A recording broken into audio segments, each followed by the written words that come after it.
Animal. So, nag-shoot na ko, no? O, ang first podcast.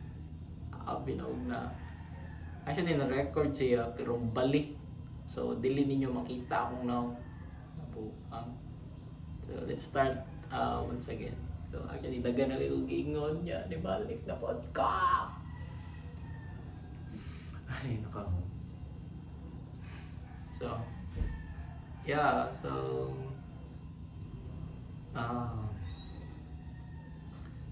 let's do the intro. So, what's up guys? Welcome to the very first episode. Ako na si Mark, creator sa Novice Call. Kung bago ba diri, this podcast is about basketball, negosyo, real life lesson while building something from zero. So, let's start. So asa nagsugod ang idea sa No Result. So, the idea asa nag-start.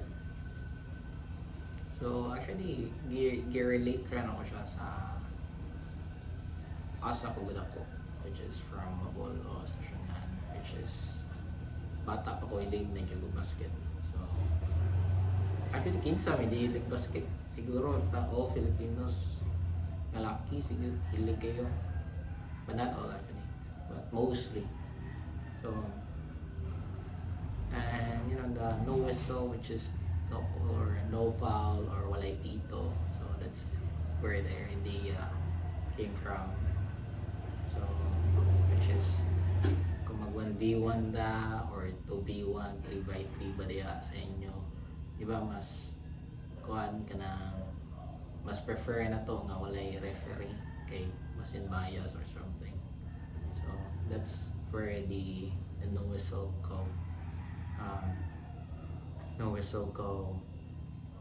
idea came from. So yeah, so ngano basketball.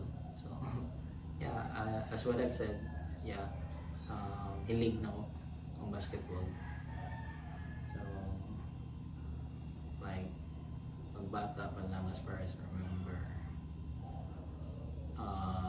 like, very first liga no is I was grade 6 siguro. Yeah, okay. From grade 5 to grade 4, okay, I was diagnosed sa sakit, which is ITP. So, kuan mas kuangan or less akong white blood cells because atong nang badlongon mi lang. So, nagbalik-balito ko, pagbalitok na ko, naigo akong luyo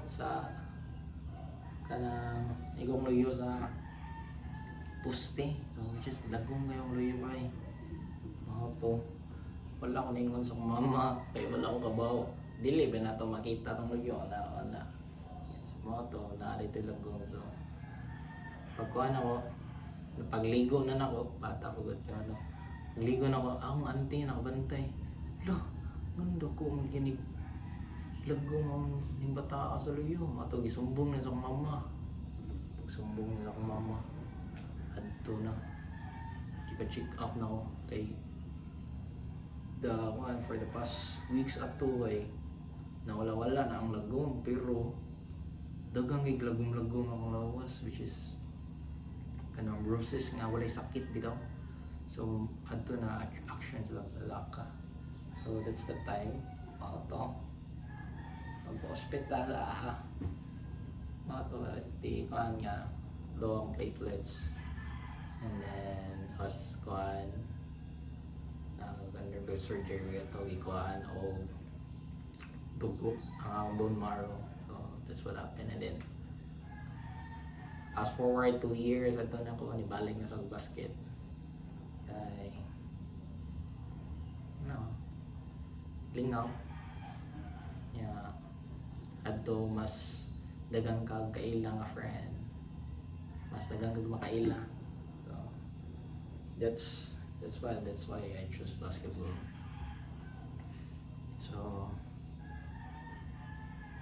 let's kuan. So start with the siguro struggle siguro while building aning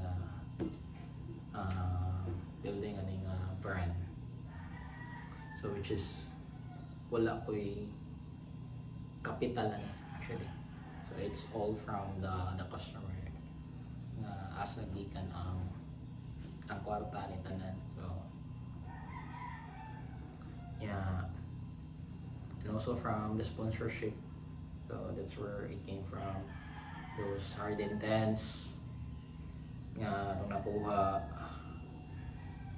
And actually for last 2 months I have the capital na dyan. Siguro ang take of risk wala na po ato. Wala na tawag ako. Siguro ang pag-take of risk wala na po ato, which is mahadlok kasi once na overthink and so on. So but right now no wala jud ko'y gigawas nga any money and so the profit kay hapak ko gapon ako sa tanan, which is puno sa hard intense. So actually the struggle first is the idea itself. Unsa nga design kani or kanya pre-orders ba ni sa nga t-shirt. So mas mura kay kog naikog sa mga ni avail kay dugay kaayo sa tanan or magbuwa na, but sinsya kayo, but salamat yapon kay nisabot ra mo. So thank you anak. And o pagpangita sa sponsor, actually dili siya madayon nga event, or actually gitry dyan ako nga mangita og sponsor. So pag message na ako sa Archangel, pagkaingon nila nga muhatag sila 5 tank or 5 tank free jersey, adto na din ko nagsugod o message sa mga friends na ko sing kaning event kay palit ra ka t-shirt and you can play 1v1 for dribbles only, and then the price is brand new shoes. So actually na-complete to siya. Some of ni avail is kanang ganahan sila t-shirt lang. So thankful ka kung na. And then sa tawag ni oh by the way, tulo pa actually tulo ra need na ato. So ang ni-comment po sa page tulo ra sad.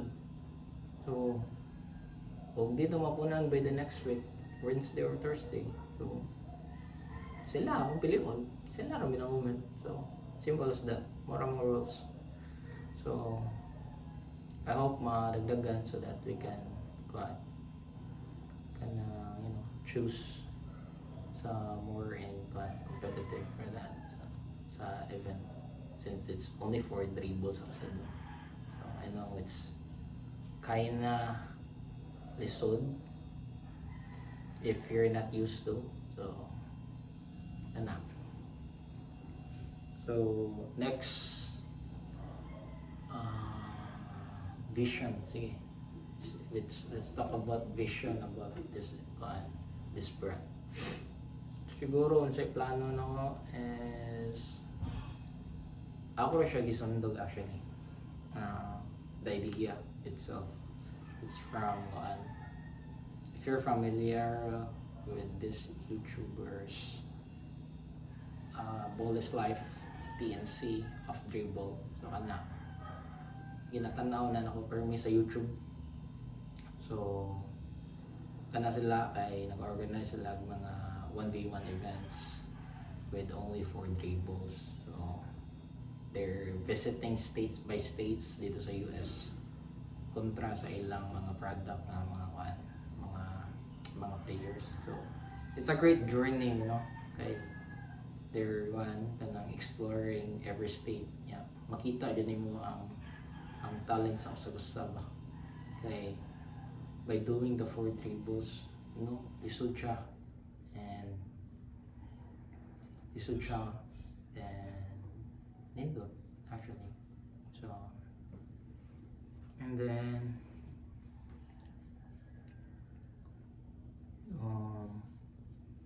actually yeah, for this event siguro, after this event there will be another, or season 2 for that. I'm gonna find another like shoes, or and also they call this, I'm gonna find the another shoes siguro na mas nindot. And then actually more tournaments event, kay nagkuhan ko sa 1v1 event dere sa Cebu, and not event like they called it like money game.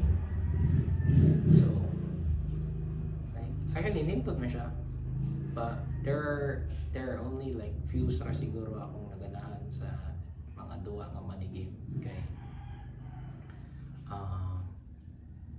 like kana laging puro rahag, puro fouling, intentional na nga foul, which is very risky sad niya, napudyo sugal nga apil. So that's where kan the intensity sa duwa napay kuan trash talk sa gawa. So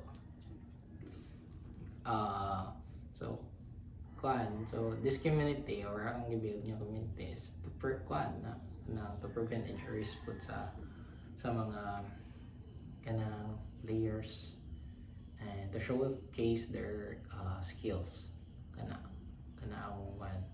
ang makita diri sa scene there is Philippines, or let's focus first in Cebu. So, I know there's a lot of kanang bowlers diri sa Cebu nga maayo, so which is from a bolo daghan so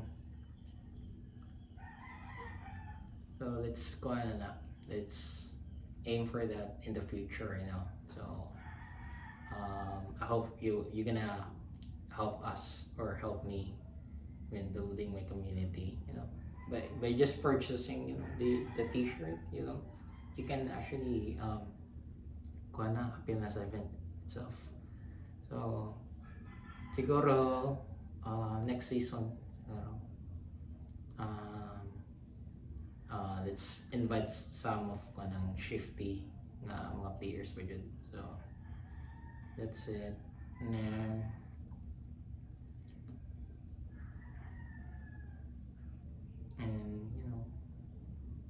I have no enough money, or wala jud ko'y money ani nga gipagawas, or wala ko'y gihatag. So that's it. So that's pretty much siguro we can talk about.